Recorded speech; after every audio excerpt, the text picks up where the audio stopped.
Selamat siang, selamat sore teman-teman semua. Hari ini kita masuk ke pertemuan ketujuh, yaitu kita akan membahas masih tentang sendi untuk melanjutkan pembahasan gout atau hiperurisemia yang kemarin, yaitu hari ini kita akan membahas tentang osteoartritis dan juga akan membahas tentang rheumatoid arthritis. Nah, untuk osteoartritis dan rheumatoid arthritis akan saya berikan beberapa literatur atau pedoman yang biasa kita gunakan. Saya akan berikan dulu dari American College of Rheumatology. Ini tahun 2019 pedomannya dikeluarkan. Kemudian nanti juga akan saya berikan pembahasan melalui Dipiro ya. Jadi nanti akan ada sekitar 2 literatur yang akan saya gunakan ya. Kita masuk dulu ke pedoman atau literatur yang dimiliki oleh American College of Rheumatology. Ya, kita lihat di sini seperti biasa, kita baca dulu. Nanti teman-teman boleh sambil melihat ya, karena ini saya belum bisa untuk memberikan kursor saya sehingga nanti teman-teman sekiranya bisa mengikuti apa yang saya terjemahkan. Jadi yang pertama adalah kita ke bagian pendahuluan terlebih dahulu, ke introduction. Untuk osteoartritis itu adalah penyakit artritis atau radang nyeri sendi yang sangat sering terjadi dan ternyata itu bisa menimpa kurang lebih 302 juta orang seluruh dunia. Dan ternyata kasus ini atau kondisi ini tuh membawa kepada kondisi disabilitas di antara pasien-pasien dewasa. Nah, lanjutannya the knees, hips, and hands itu artinya biasanya bagian-bagian yang sering terkena oleh osteoartritis ini atau diserang oleh osteoartritis ini adalah yang pertama lutut, knees, kemudian pinggul atau pinggang dan tangan. Ya, itu adalah area yang paling sering apa namanya, paling sering terkena atau sendi-sendi yang paling sering terkena untuk osteoartritis ini. Nah, kemudian di sini dikatakan bahwa OA itu sendiri ditandai dengan keadaan patologi yang meliputi seluruh sendi, termasuk adanya degradasi kartilago. Jadi, seperti tulang rawan ya, adanya ke degradasi atau penurunan di sana, adanya remodeling dari tulang atau ibaratnya ada proses gitu ya, remodeling itu proses berulang dari tulang, pembentukan osteofit atau pembentukan tulang baru, dan adanya inflamasi pada cairan sinovial. Kalau kalian tahu cairan sinovial itu cairan yang berada di antara dua sendi, jadi sebagai pelumasnya. Nah, kondisi-kondisi ini ternyata menuju ke nyeri, kaku, pembengkakan, dan juga hilangnya fungsi sendi normal. Ya, ini untuk pendahuluan.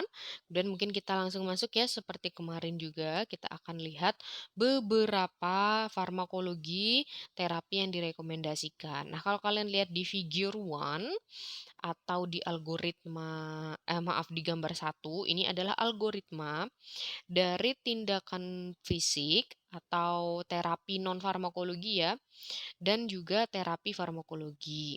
Nah, kalian bisa lihat warna biru yang ada di samping kiri, itu ada tulisan physical, psychosocial, and mind-body approaches. Approaches itu adalah terapi-terapi non-farmakologi yang bisa diberikan kepada pasien osteoartritis, sedangkan untuk yang bawah lagi ada pharmacologic approaches, itu adalah terapi-terapi farmakologi. Nah, sehubungan dengan OA itu tadi, osteoartritis kan menyerang 3 sendi ya yang ada di tangan, lutut, dan juga pinggul, hand, knee, dan hip, maka memang pengobatannya itu dapat berbeda-beda. Kita bisa lihat di sini hand untuk seluruh tipe dari OA, baik tangan, pinggul, maupun lutut, itu menggunakan oral NSAID atau NSAID yang berbentuk oral.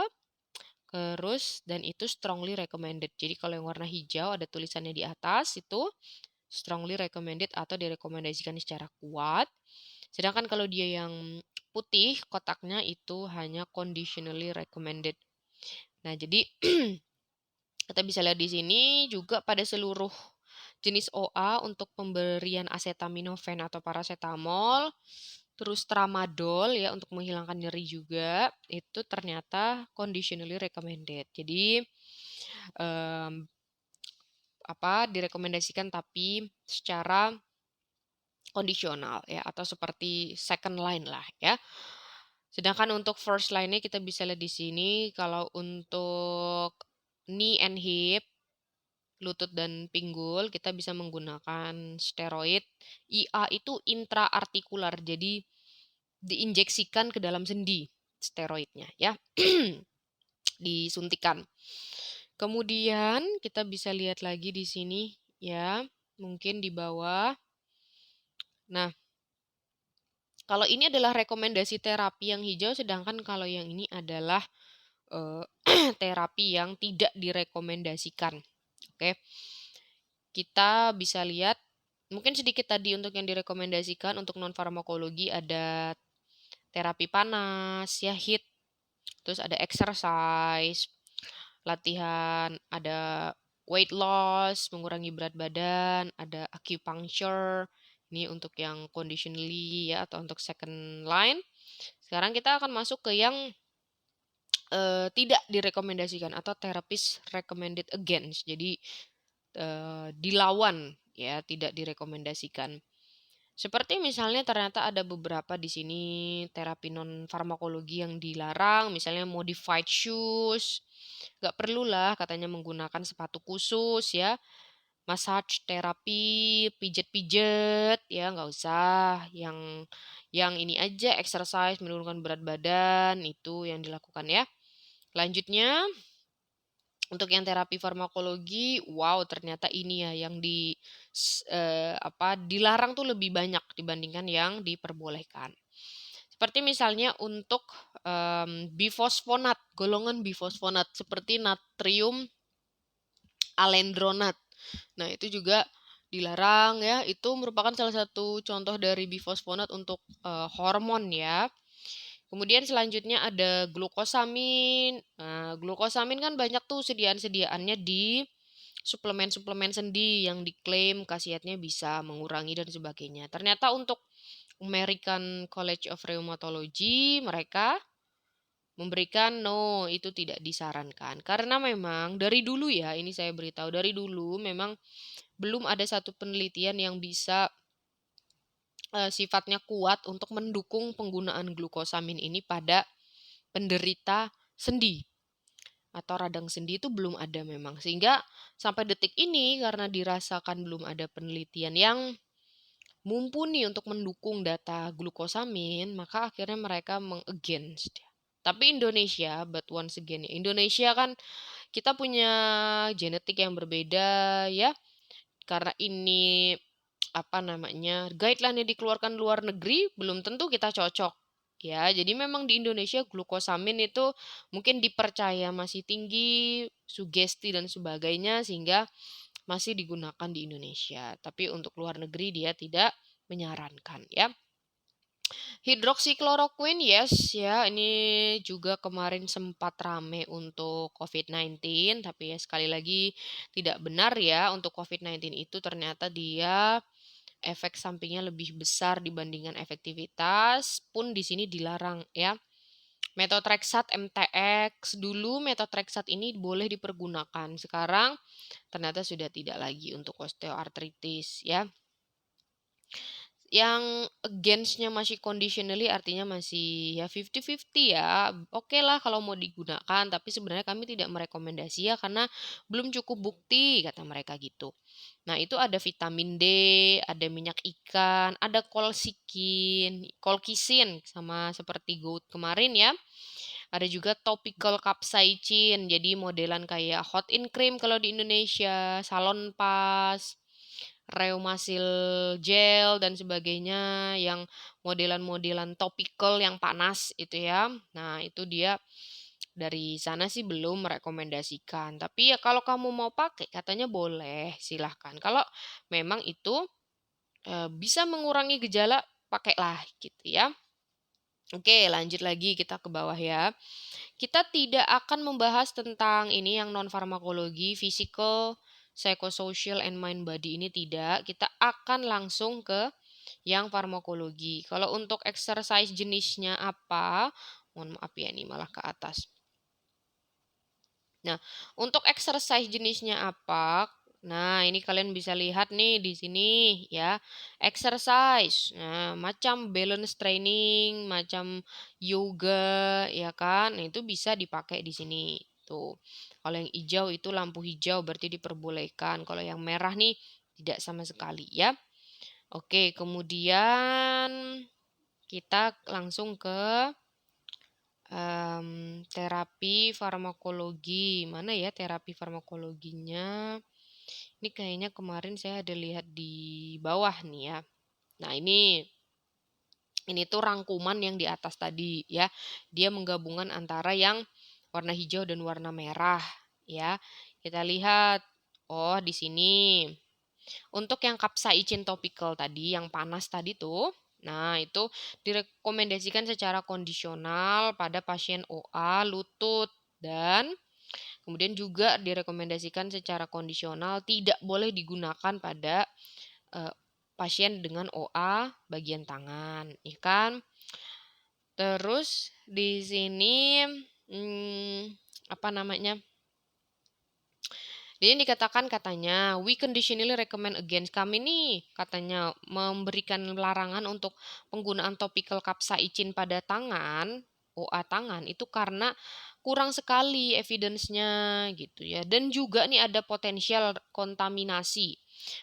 Resiko kontaminasi kalau kena mata gimana? Katanya panas kan matanya jadinya gitu ya. Kalau dipegang di tangan, lupa nih tangannya habis dioles capsaicin. Nah, oles-oles lah itu digaruk-garuk ke mata kan panas jadi matanya ya. Nah, ini oral NSAID sangat amat direkomendasikan untuk pasien OA, lutut, pinggang, dan tangan. Nah, oral NSAID ini menjadi terapi farmakologi yang bertahan dan sangat direkomendasikan. Banyak jumlah penelitian yang sudah berdiri, artinya sudah established, ya kan? NSAID oral ini adalah obat inisial untuk pemilihan obat OA, ya kan? Tidak pedulilah di mana OA-nya itu berada, ya kan?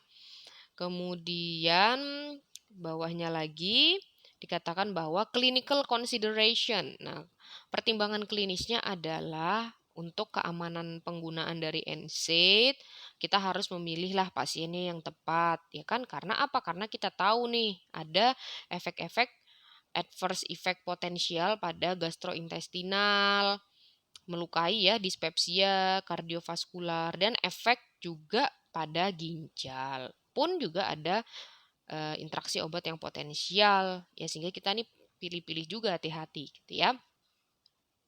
Kemudian selanjutnya untuk intraartikular. Nah, ini kortikosteroid yang diinjeksikan ke dalam sendi langsung ya, sangatlah direkomendasikan untuk pasien pinggang dan juga lutut OA, dan rekomendasinya kondisional untuk pasien yang hand OA atau OA-nya di tangan, ya kan? Itu kemudian oke, nah ini ada mungkin saya bacakan yang penting-penting ya, seperti acetaminophen paling banyak nih digunakan. Direkomendasikan secara kondisional. Nah, pada percobaan studi klinis katanya untuk sampelnya paracetamol ini sedikit gitu. Ya, masih sedikit lah, belum belum cukup gitu. Dan mengatakan bahwa kalau penggunaan acetaminophen tunggal ini tidak efektif, ya kan? Tidak efektif kalau cuman paracetamol tunggal.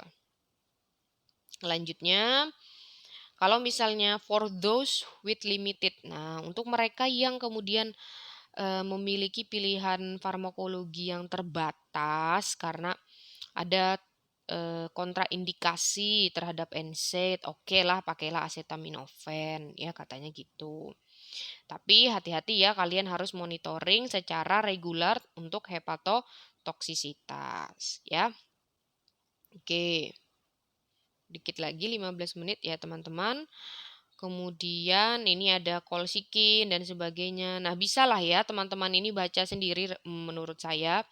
Nanti ini sebagai data tambahan karena ini adalah data-data terbaru dari American sana. Ya, karena memang beda tempat, artinya beda tempat OA, beda obatnya, macam-macam. Jadi kita nanti kalian bisa dari sini. Nah, ya dari sini pedomannya gitu ya. Oke, kita lanjutkan di video selanjutnya ya.